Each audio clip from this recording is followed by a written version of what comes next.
Tiil sa manok lang ang atong makayang i-adobo, no? Ayan.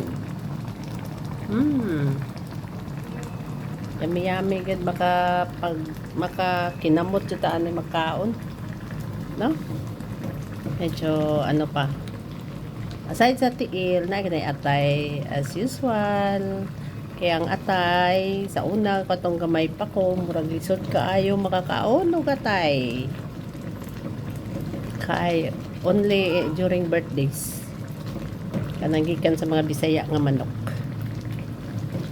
Yan. Natay dahon sa laurel, no? Saka tawag na bay leaves. Yes.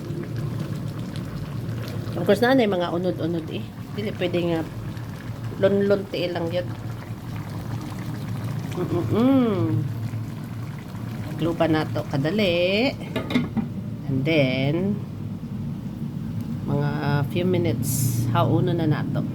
Time's up. 5 minutes pass.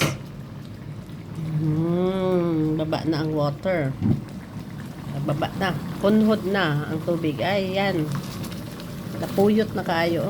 Sticky na kaayo siya ang iyang gravy.